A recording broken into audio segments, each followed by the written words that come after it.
Le Japon fait face à une crise sans précédent.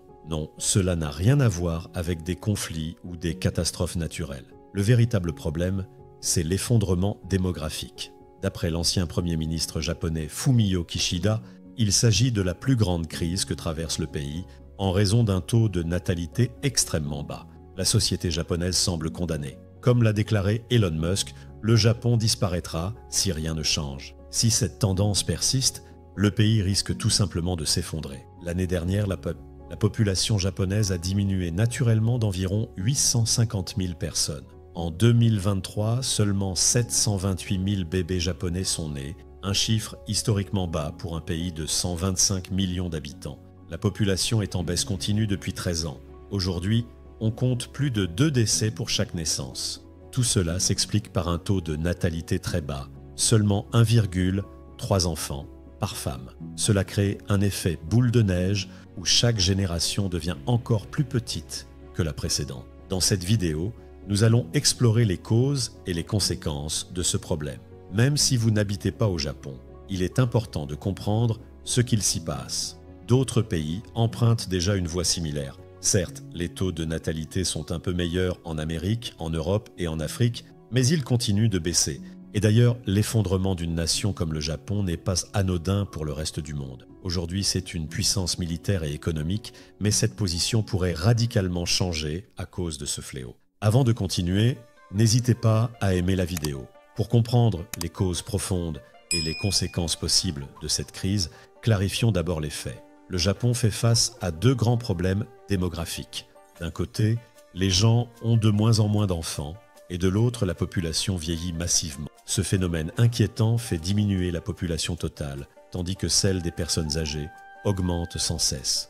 Récemment, le nombre des 75 ans ou plus a dépassé pour la première fois les 20 millions. En une seule année, cette catégorie a augmenté de 73 000 personnes, alors que sur la même période, la population totale a chuté de 837 000 individus. D'où le bouleversement démographique. La proportion de personnes en âge de travailler diminue, tandis que celle des retraités augmente considérablement. Ce graphique sur la part des personnes âgées de 65 ans et plus montre combien la situation s'est aggravée ces dernières décennies. Et d'ici 2050, on estime que 35,7% des Japonais auront plus de 65 ans. Le fait qu'il y ait moins de travailleurs pour soutenir une population vieillissante met la société sous pression. On mesure cela avec le taux de dépendance démographique. En 2020, on comptait en moyenne 2,1 personnes en âge de travailler pour chaque retraité. Pour comparer, en 1980, il y avait 7,4 travailleurs par retraité, soit 3,5 fois plus qu'aujourd'hui. Et ce déclin ne montre aucun signe de ralentissement. D'ici 2050, il ne restera probablement qu'un seul travailleur pour chaque retraité. Cela soulève une profonde inquiétude pour les pensions et le système de santé. Mais ce n'est pas tout. Cela entraînera également d'énormes pénuries de main-d'œuvre, car les retraités ne pourront pas être remplacés. D'ici 2040, la pénurie de travailleurs atteindra environ 11 millions de personnes. Et à ce stade, le déclin démographique deviendra plus qu'alarmant. Le Japon continuera de perdre des centaines de milliers d'habitants par an. L'Institut national japonais de recherche sur la population et la sécurité sociale a publié de nombreux chiffres à ce sujet. Si le taux de natalité n'évolue pas, la population japonaise devrait passer sous la barre des 100 millions d'habitants d'ici 2056, soit une chute de près de 25 millions de personnes. Et si les taux de natalité empirent, ce seuil des 100 millions pourrait être atteint dès 2050. Sans prendre en compte l'immigration, le taux de croissance naturelle de la population restera autour de 99,5%. Ce déclin continuera pendant 50 ans après 2050. Au début du XXIe siècle, le Japon ne sera plus que l'ombre de lui-même. Sa population pourrait chuter de 50% pour atteindre seulement 63 millions d'habitants, dont 40% seraient âgés de 65 ans ou plus. Ces prévisions ne sont pas complètement figées, mais elles montrent à quel point la situation peut devenir critique. Il existe toutefois un facteur qui pourrait atténuer cette crise, l'immigration. Alors, regardons qui immigre au Japon. Voici un graphique qui montre l'évolution du nombre de résidents étrangers au fil des années. Comme on peut le voir, il existe déjà un groupe important de Coréens vivant au Japon. Cependant, ce chiffre est un peu trompeur car la plupart d'entre eux sont d'origine japonaise. Ils avaient migré vers la Corée pendant la colonisation japonaise avant de revenir au Japon peu après. La véritable immigration a commencé à partir des années 80. Le plus grand groupe d'immigrés à cette époque était constitué de Chinois qui venaient principalement pour travailler ou étudier. Les programmes d'études pour les étudiants internationaux étaient plus accessibles à cette période et de nombreuses entreprises chinoises ont commencé à s'implanter au Japon pendant le boom économique de la Chine dans les années 90. D'autres groupes, comme les Philippins, les Brésiliens et les Vietnamiens, ont également commencé à arriver en nombre. En 2023, on comptait 3,22 millions de résidents étrangers au Japon, ce qui représente environ 2,6% de la population totale. Ce chiffre reste en dessous de la moyenne mondiale de 3,5%, mais il marque une forte augmentation par rapport au nombre extrêmement bas d'il y a 50 ans. Ce groupe d'immigrés va probablement continuer de croître à l'avenir car l'immigration représente une solution pour faire face aux problèmes liés à la faible natalité. Après avoir fait le tour des principales tendances démographiques, posons-nous une question évidente. Pourquoi les taux de natalité ont-ils chuté aussi bas? Commençons par regarder la forte baisse des naissances dans les années 1950. Juste après la Seconde Guerre mondiale, les taux de natalité étaient extrêmement élevés, avec en moyenne 3,4 enfants par femme en 1950. Pourtant, en seulement 10 ans, ce chiffre est tombé à 2,1. Aussi surprenant que cela puisse paraître, les gouvernements japonais et américains ont joué un rôle clé dans cette baisse. À l'époque, on craignait qu'avec les ressources naturelles limitées du Japon et son économie dévastée par la guerre, une croissance démographique rapide provoque des pénuries alimentaires. Le pays dispose de peu de terres arables et les dégâts causés par la guerre étaient considérables. De plus, le pays faisait face à une pénurie de logements et d'emplois. Les occupants américains, qui gouvernaient temporairement le pays, redoutaient une croissance démographique trop rapide.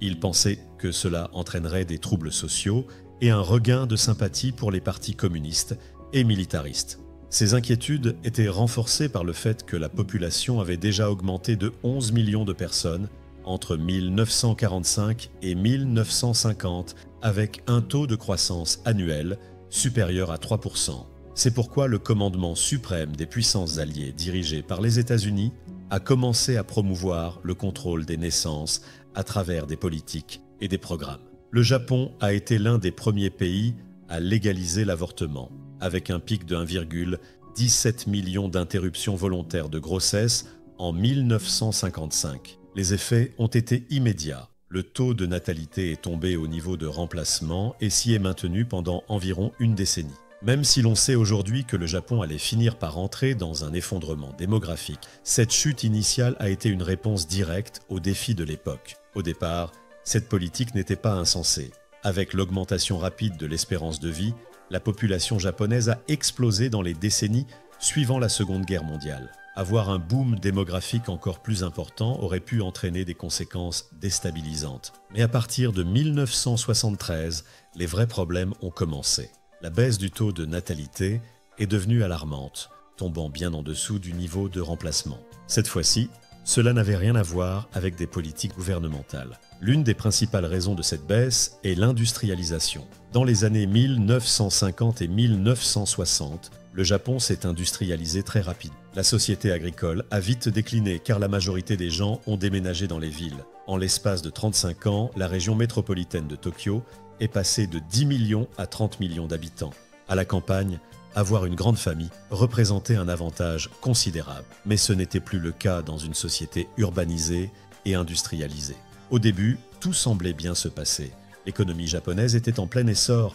Elle est devenue la deuxième plus grande économie mondiale avec un excédent commercial impressionnant. Le Japon a même été un précurseur de ce que représente la Chine aujourd'hui. Mais les inconvénients de l'urbanisation ne tardèrent pas à se montrer. Il est bien plus difficile d'avoir des enfants dans une zone densément peuplée, notamment à cause du coût de la vie plus élevé, d'un rythme de vie rapide et exigeant et d'un manque de communauté. Les grandes villes enregistrent donc des taux de natalité incroyablement bas. Les statistiques le montrent clairement. La majorité des préfectures ont en réalité une démographie plus saine que la moyenne nationale. Le vrai problème vient des centres urbains. À Tokyo, où la densité de population est d'environ 6100 personnes par kilomètre carré, le taux de natalité n'est que de 1,08. il existe de nombreuses autres zones métropolitaines, avec des densités de population de plusieurs milliers d'habitants par mile carré, comme Osaka et Kagawa. Sans surprise, leurs taux de natalité sont également inférieurs à la moyenne nationale. C'est un problème majeur au Japon, où 92% de la population vit en ville. À l'inverse, certaines régions comme Kagoshima, Miyazaki et Shimane ont des densités de population beaucoup plus faibles, situées entre 100 et 200 personnes par kilomètre carré. Ces régions arrivent en tête en termes de natalité, avec environ 1,6 enfants par femme. Même si ce chiffre reste en dessous du niveau de remplacement, il est comparable à celui des pays occidentaux. Cependant, l'urbanisation n'explique pas tout. D'autres pays se sont également urbanisés, mais l'impact sur les taux de natalité y a été moins dramatique. Aux États-Unis, au Royaume-Uni et en France, plus de 80% de la population vit en ville, mais les taux de natalité y sont légèrement plus élevés. L'une des explications possibles tient à la tristement célèbre culture japonaise du surmenage. Attention, l'éthique de travail au Japon a joué un rôle clé dans la sortie de la crise d'après-guerre et a apporté beaucoup de prospérité. Mais comme pour tout, l'excès est néfaste.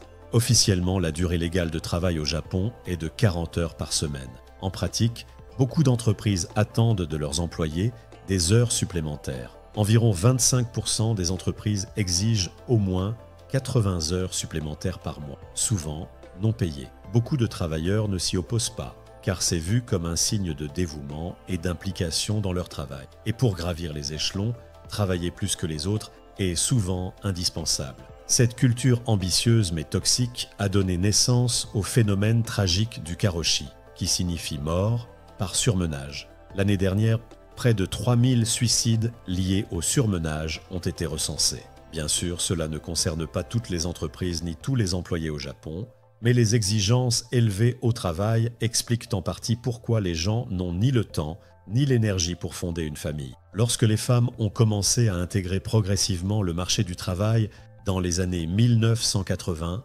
ce manque de temps est devenu encore plus problématique.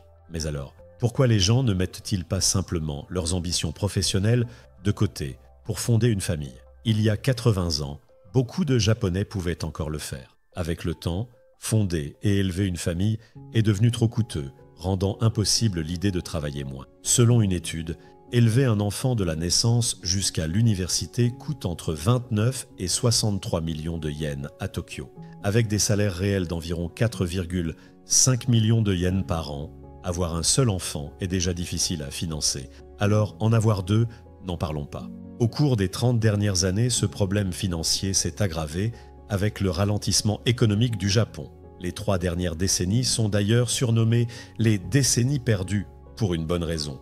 Il n'y a pratiquement eu aucune croissance économique et le PIB par habitant est resté au point mort. Cela a eu un impact majeur sur les taux de natalité, notamment avec l'émergence de la génération perdue. La génération X, c'est-à-dire les personnes âgées de 44 à 59 ans, en 2024, a eu des chances très limitées dans la vie. La stagnation économique a provoqué un gel des embauches. Beaucoup d'entreprises hésitaient à recruter pour réduire leurs coûts. Au début des années 2000, 10% des jeunes âgés de 18 à 24 ans étaient sans emploi.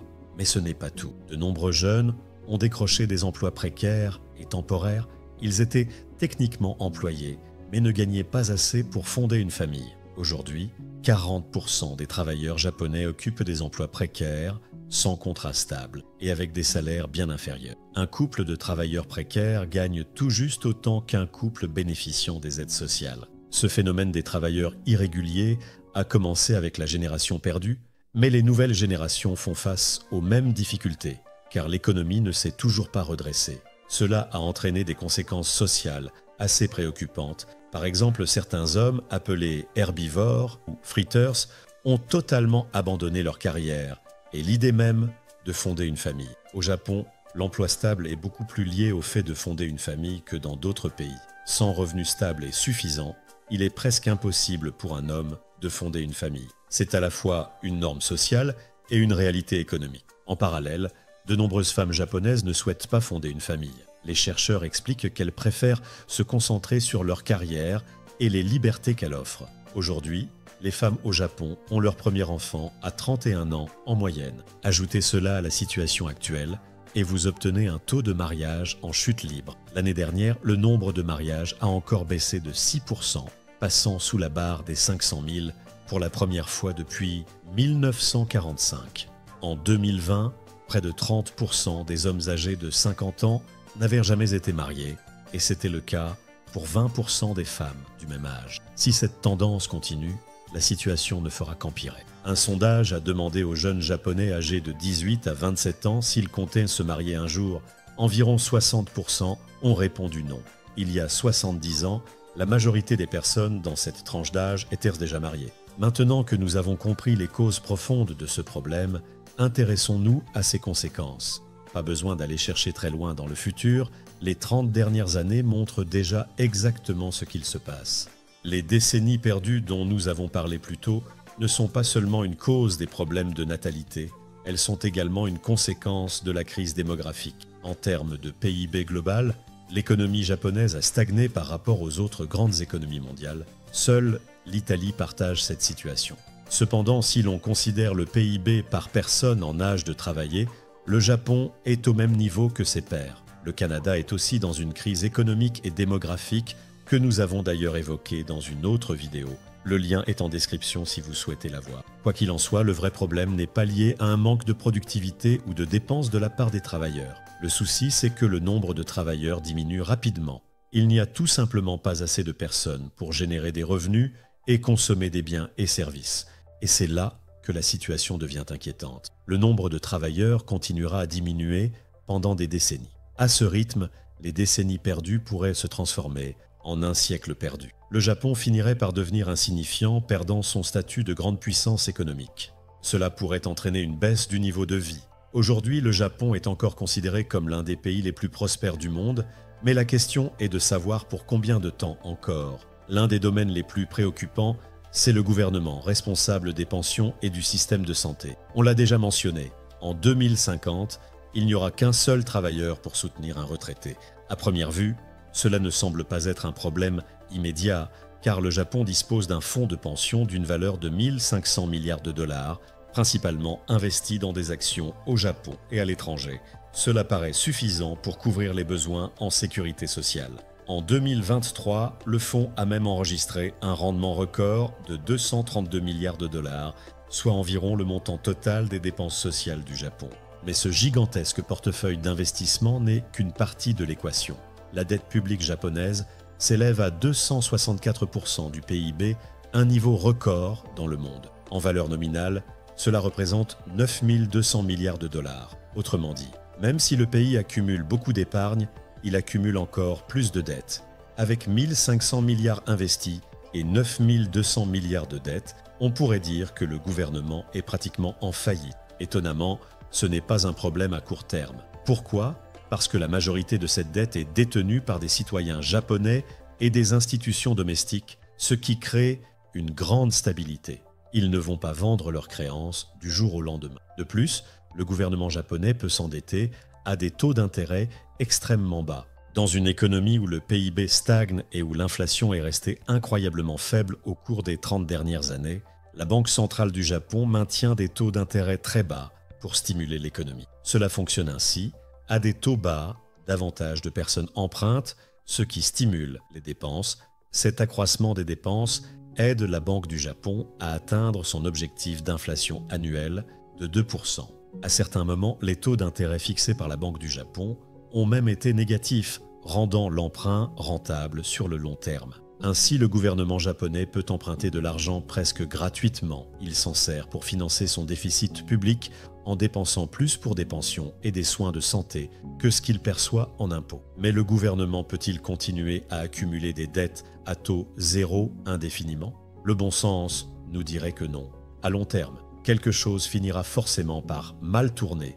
On ne peut pas s'imprimer de l'argent indéfiniment sans conséquences réelles. La création monétaire est conçue pour gérer des crises économiques à court terme, pas pour éviter un effondrement économique sur le long terme. Si vous essayez d'imprimer de l'argent sur le long terme, cela peut provoquer des effets secondaires comme de l'inflation, des bulles spéculatives ou une dévaluation de la monnaie. Une hausse soudaine des taux d'intérêt pourrait même entraîner une crise financière si la dette nationale devenait insoutenable. Parce qu'il y a une limite à la dette que le Japon peut accumuler, il ne lui reste que deux options: réduire les dépenses pour les pensions et les soins de santé, ou augmenter les recettes fiscales. Mais dans les deux cas, les conséquences sont mauvaises. Des impôts plus élevés détérioreraient le niveau de vie des actifs, tandis que des coupes budgétaires entraîneraient une baisse du niveau de vie des retraités. Ce n'est vraiment pas un choix facile à faire. Le déclin démographique a donc des conséquences désastreuses à l'intérieur du pays, mais à plus grande échelle, il affecte aussi la position géopolitique du Japon. Un pays démographiquement dysfonctionnel se retrouve forcément dans une position affaiblie. Avec moins de population, le Japon produira moins de biens et services que d'autres nations, y compris des produits liés à la défense, ce qui signifie une armée affaiblie. Mais cela entraîne aussi une perte de puissance économique, ce qui empêche le pays de tout importer de l'étranger. Or, la grande faiblesse du Japon, c'est son manque de ressources naturelles. Il n'a pratiquement pas de pétrole, pas de gaz naturel, ni de fer. Cela soulève une question inquiétante. Quelqu'un pourrait-il exploiter cette faiblesse? Le Japon a quelques ennemis dans la région, notamment la Chine, la Corée du Nord et dans une moindre mesure, la Russie lors des jours difficiles. Il dispose aussi de quelques alliés, comme la Corée du Sud et Taïwan. Mais l'alliance avec la Corée du Sud relève davantage de la nécessité que d'une véritable amitié. Le problème, c'est que la Corée du Sud et Taïwan ont des problèmes démographiques encore plus graves que ceux du Japon. Leur taux de fertilité est d'à peine 0,8 et 0,9, ce qui signifie que chaque nouvelle génération sera plus que réduite de moitié en 50 ans. Ces nations risquent elles aussi de manquer de population et de ressources pour assurer leur propre défense. Le Japon n'a qu'un seul pays vers lequel se tourner pour obtenir de l'aide, les États-Unis. Washington a renforcé sa présence dans la région Asie-Pacifique pour empêcher la Chine de devenir trop puissante.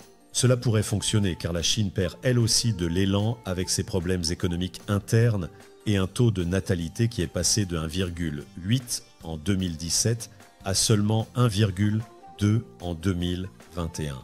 Mais si la Chine ou la Corée du Nord décidaient d'intensifier leur agressivité, le Japon se retrouverait dans une position délicate. Trop faible pour se défendre seul, le pays doit compter sur les États-Unis. Mais s'associer à Washington augmente les risques de déclenchement d'un conflit armé. Maintenant que nous comprenons la gravité de la situation, passons aux solutions potentielles. Bien que le gouvernement japonais ne puisse pas éliminer complètement le problème, il peut essayer d'éviter le pire scénario. L'une des solutions consiste à stimuler l'immigration. Comme mentionné précédemment, 2,6% de la population japonaise n'est pas d'origine japonaise, soit 3,2 millions de personnes en 2023. Les législateurs japonais souhaitent augmenter ce chiffre, tout comme une grande partie de l'opinion publique. Contrairement à certains clichés, le Japon est aujourd'hui l'un des pays les plus favorables à l'immigration. Plusieurs sondages montrent que 69% des Japonais soutiennent une immigration plus importante, ce qui en fait l'un des pays les plus pro-immigration au monde. Cela contredit certains mythes sur le Japon, souvent perçu comme une société fermée. La remarque de Joe Biden qualifiant le Japon de nation xénophobe n'est tout simplement plus vraie aujourd'hui.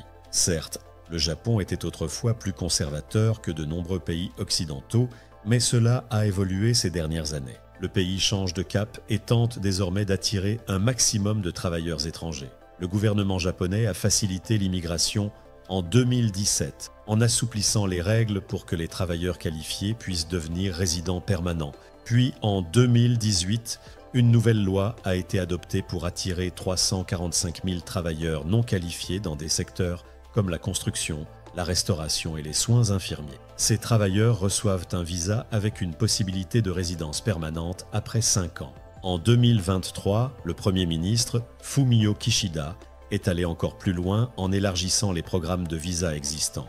Désormais, les travailleurs étrangers dans plusieurs secteurs peuvent rester au Japon sans limite de durée avec leur famille. Cela inclut le secteur des services, une catégorie très large qui englobe de nombreux emplois. Cette année-là, le Premier ministre a autorisé les travailleurs étrangers à demander la résidence permanente après seulement 1 an, à condition de remplir certains critères. L'objectif est d'attirer des chercheurs, des travailleurs qualifiés et des entrepreneurs. En parallèle, les universités japonaises jouent aussi leur rôle en proposant des programmes pour attirer des diplômés issus des meilleures universités mondiales. Cette stratégie pourrait bien fonctionner dans des pays comme le Vietnam, l'Indonésie et les Philippines, où beaucoup de personnes rêvent de vivre au Japon. Et dans d'autres régions du monde, il existe aussi un grand nombre de gens passionnés par la culture japonaise et prêts à s'y installer. Pourtant, deux obstacles majeurs demeurent. Le premier, c'est que la population japonaise préfère une approche équilibrée. Autrement dit, elle ne souhaite pas voir des millions de personnes arriver en même temps. Cela s'explique par des préoccupations liées à l'intégration sociale et à la préservation de la culture japonaise. Mais face à l'ampleur de la crise démographique, le Japon n'aura peut-être pas le choix. Si le pays veut remplacer les millions de travailleurs qu'il est en train de perdre, la solution devra être tout aussi radicale. Le deuxième problème, c'est que l'immigration n'est pas une solution permanente. Elle permet certes d'améliorer les chiffres démographiques à court terme, mais elle ne résout en rien le faible taux de natalité ni les problèmes sous-jacents qui l'expliquent. Fondamentalement, le gouvernement et la société japonaise doivent trouver des moyens d'augmenter les taux de natalité. Cela peut passer par des politiques natalistes qui visent principalement à résoudre les problèmes financiers liés à la parentalité. Comme les aspects économiques représentent l'une des principales raisons de la chute des naissances, ces politiques se concentrent sur des incitations fiscales, un meilleur accès aux services de garde d'enfants et des aides financières pour les familles. L'objectif est de rendre la parentalité plus abordable financièrement. Le gouvernement japonais a investi des sommes importantes dans ces initiatives dans le budget 2024 et prévoit de continuer à le faire pendant les 3 prochaines années. Mais encore une fois, ce n'est pas une solution miracle. Ces programmes coûtent très cher alors que le gouvernement japonais est déjà très endetté.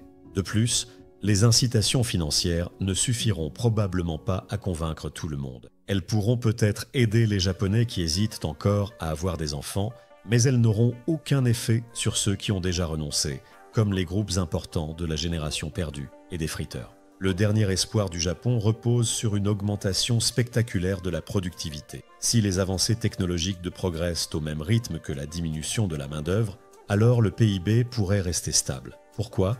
Parce qu'un même travailleur pourrait soudainement produire plus de biens et services grâce à des outils comme la robotique et l'intelligence artificielle. C'est une possibilité bien réelle qui pourrait aider dans de nombreux secteurs, notamment dans le secteur de la santé, où le Japon fait face à des pénuries de main-d'œuvre massives. Cependant, il y a une chose que cela ne résoudra pas automatiquement: le rang international du Japon. Son industrie d'exportation pourrait décliner et le pays pourrait avoir du mal à défendre ses intérêts régionaux et mondiaux.